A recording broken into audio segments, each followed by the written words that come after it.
Mais um corte do Bopismo pra você e eu te peço encarecidamente, deixa o like, se inscreve no canal, porque isso ajuda pra cacete o canal continuar crescendo e eu conto com você. Vamos pro primeiro quadro do programa. Caramba, o papo voou aqui, incrível.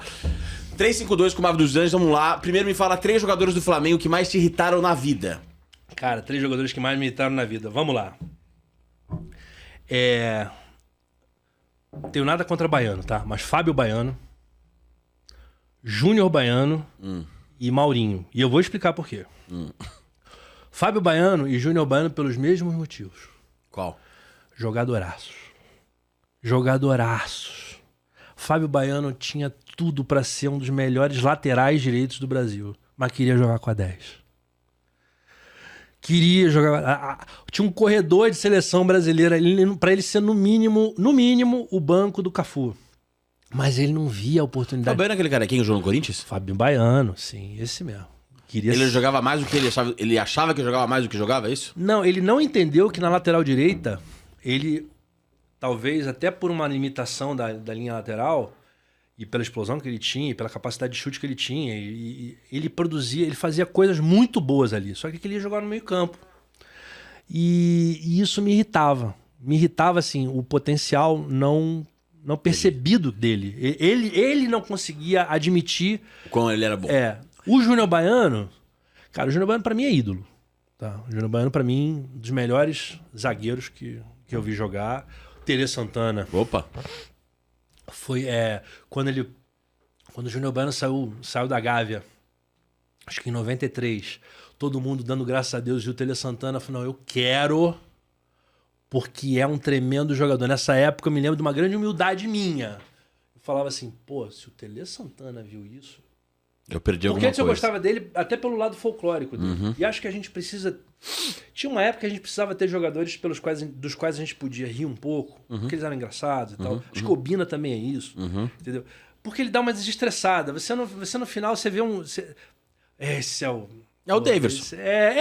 Esse jogador que tem uma fanfarra ali e claro. tal. E o Júnior Baiano, ele tinha bola... E capacidade pra fazer isso dentro da área. E era uma maluquice. E às vezes fazia um monte de bobagem. Mas por que ele te irritava? Ele me irritava porque ele dava argumento pros caras que não gostavam dele. Entendi. Meu pai, que não gostava dele, falava, esse aí é o Júnior Baiano, tá vendo? Eu falava, pai, pô, ele é incrível, ele é um tremendo zagueiro. Entendi. E tal, sabe? Isso me irritava demais. E o Maurinho, cara, Maurinho é o célebre Maurinho. Maurinho é seleção, 1º de abril, né? O Maurinho ficou muito tempo no Flamengo. Ele ficou 7 anos no Flamengo. Eu tenho certeza que ele deve ser um cara muito gente boa. Porque todo mundo recorria ao Maurinho cedo ou tarde, entendeu? Esses jogadores. Mesmo. Mas assim, ele era um jogador... Imagina você ficar 7 anos e você ainda gerar esse corinho. Maurinho é seleção. Pô, peraí, cara, isso é de um deboche. Sofisticado. Sofisticado. Tá? É muito diferente, e aí eu acho que eu quero fazer uma diferenciação aqui. Eu acho que quando as torcidas se manifestam com humor, elas estão se manifestando com inteligência. Sem dúvida. Porque o humor é um sintoma de inteligência. Sem você dúvida. só produz humor se você tiver inteligência. Agora, então assim, ele ficou muito tempo, acho que foi uma era. Foram 7 anos. Imagina um jogador ficar 7 anos no clube. Raríssimo. Acho que foi uma coisa assim, 6, 7 anos e tal. E aí, pô, quando ele virava a solução, você sabia assim, putz, sabe, caramba, voltamos pra estar casando. Não tem lateral direito no Brasil, cara. É isso aí mesmo, ele vai, ele mesmo. Então pronto, já falei os 3. Agora me fala 5 séries favoritas, Marvel. Você é de série? Cara, eu sou, às vezes eu gosto de dar uma parada, porque consome muito tempo. Muito. Assim, a primeira série que eu gostei muito foi Six Feet Under.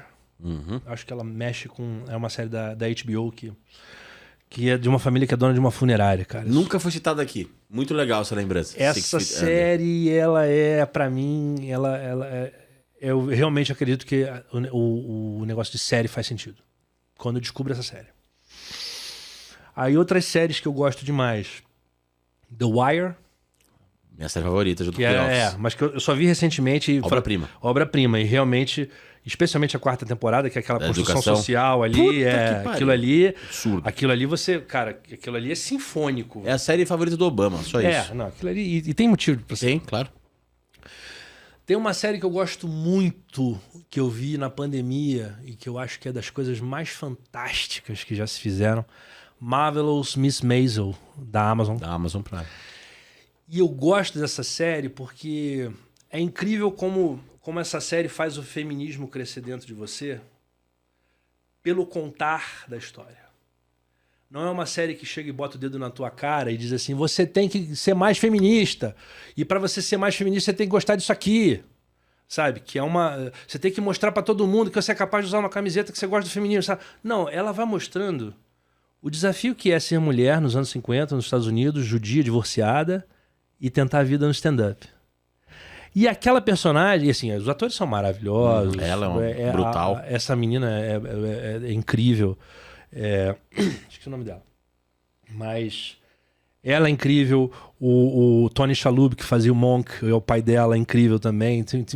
A maioria dos atores ali é muito bem escolhida. E foi uma série que... é uma série bonita de ver. É uma série muito bonita. Ela tem um encantamento que eu acho que vale super a pena. É uma série que eu recomendo pra todo mundo. Aí faltam 2 séries ainda, né? Isso. Cara, eu gosto demais de Breaking Bad. Absurdo, né? E The Office. Você sabe das coisas maravilhosas. E The Office. The Office é brutal. Não The dá. Office não tem jeito. E não é cara. comovente. Você não acha comovente, cara? Eu acho emocionante. Claro, é genial, engraçada. Mas eu me emociono muito com aquelas pessoas que não conseguem sair dali. Naquelas vidas diminutas. Tem tatuagem de The São Office. todas. O que tá escrito aí? I wish there was a way to know you're in the good old days before you actually left. A frase do Andy no final. É foda, meu. Cara, The Office é muito bom e assim, ela é uma injeção de Simancol, né? É uma tremenda injeção de Simancol, porque assim, não é possível. Eu não acredito em pessoas que ocuparam cargos de chefia e que não olham assim pra alguma coisa do Michael Scott que diga assim... Caramba, eu fiz... Se você não conhece o Michael Scott, você é o Michael Scott. Eu não fiz isso na escala do Michael Scott, mas eu fiz isso, cara. Caraca. Sabe? Então, assim, eu acho que é civilizatório. The Office é muito civilizatório. Perfeito. Agora me fala 2 filmes que te emocionaram. E eu aproveito... Você é um cara chorão? Muito. Quais filmes te emocionaram, Marvel? Cara... Tem um filme que é muito, muito, muito, muito importante na minha vida e acho que da vida da maioria dos atletas que falam de algum cinema, que é Gladiador. Acho o Gladiador um filme... A gente pode falar muita coisa dele, assim, e acho que foram feitas muitas críticas ruins a respeito de Gladiador. Tudo bem, é um cinema espetáculo, tá? Mas acho que ele fala muito... Além da camada da história e tal, não sei o quê, da história de vingança, uma história legal de vingança, né? De um bom épico, mas fala muito da sociedade do espetáculo. Entendeu? Fala muito, tem uma coisa de... e eu acho que fala muito da sociedade do like, hoje em dia. Se você for parar pra ver, qual é o grande poder que o Maximus tem em relação ao Imperador Cômodos? Todo mundo gosta dele. Ele é amado, né? Ele é amado. Cara, você faz campanha política assim. É o Estado like. Entendeu? Então, assim, a gente... Esse termo é seu? Hã? Esse termo é seu? Eu já tuitei ele algumas vezes. Não sei se foi o primeiro, mas pra mim é Estado like. Entendeu? Pô, caralho, então a gente tem essa situação de um assim... o grande poder que ele tem em relação à grande estrutura Cara, é bem bom esse termo. de poder é que ele tem mais likes do que o Imperador. A moeda, né? Tudo bem, o Imperador é um tremendo de um babaca. Né? É difícil, mas a moeda não dá. Mas assim, cara... Sem dúvida, é a moeda que ele usa, né? Mas olha pros nossos... os antissistema que a gente tem, né?